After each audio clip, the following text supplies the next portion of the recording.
And then I heard Elvis. And, you know, I was about 9 or something like that, and this voice came across in amongst Pat Boone and Johnny Mathis and all the stuff that was part of the Valium that we still know about today. Elvis came straight through, and he had the Blue Note. He was listening to Sleepy John Estes. He was listening to the guy who did That's All Right, Mama. Thank you, yeah. I get like that now. And he got all this stuff, Mystery Train, Junior Parker's Blue Flames. I didn't know anything about the references. I didn't know anything about what I know now, where it came from, but I heard that voice.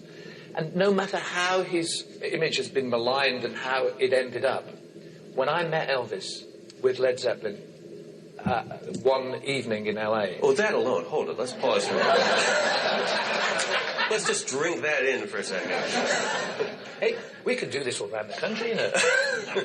And Elvis wanted to know who was this bunch of guys who was selling tickets quicker than him. And so they said, it's Led Zeppelin. And we went to see him 2 or 3 times.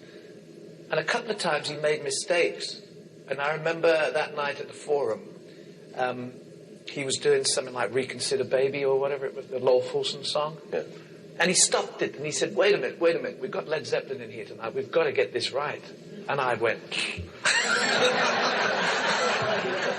I mean, so I mopped the tears away and we got the nod that we were going to meet him afterwards. And we went to the hotel and they had the entire top floor. No motorbikes or snakes. They just had these trestle tables with a couple of big guys. And they ushered us to a suite down the hall. It was a tacky place. It was great. It was all purples and browns and, you know. He carried that with him, I believe. Yeah. Well, there's nothing wrong with that.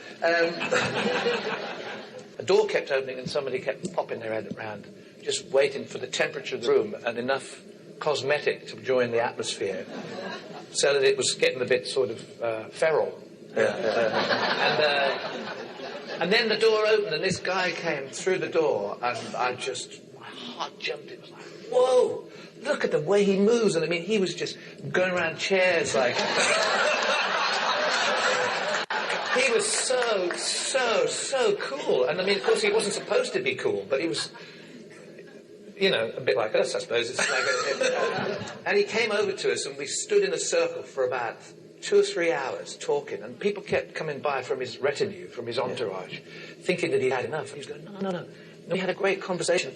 And our manager, Led Zeppelin manager Peter Grant, is sort of quite well known as probably as much as John Paul Jones. You know, big guy, very great presence about him. And Peter was just going past us on the way to taking a seat somewhere in the homage area. Yeah. the second circle. That's right, yeah.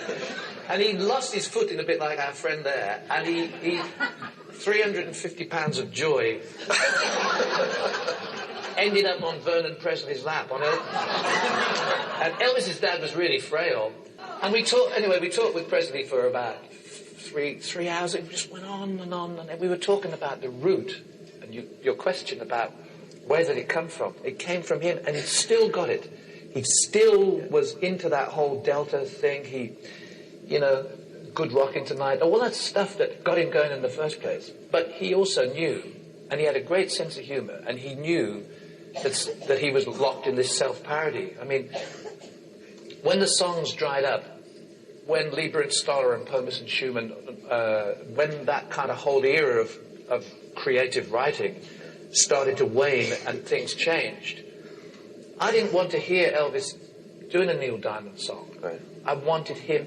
I mean, it was bad enough him coming out of the army and doing Are You Lonesome Tonight? You know, I wanted him to stay wild, to give me all those edges, that kind of, that howl that he had. But, you know, he was just amazing and spectacular. And it was just that he really opened the door to my whole love of music.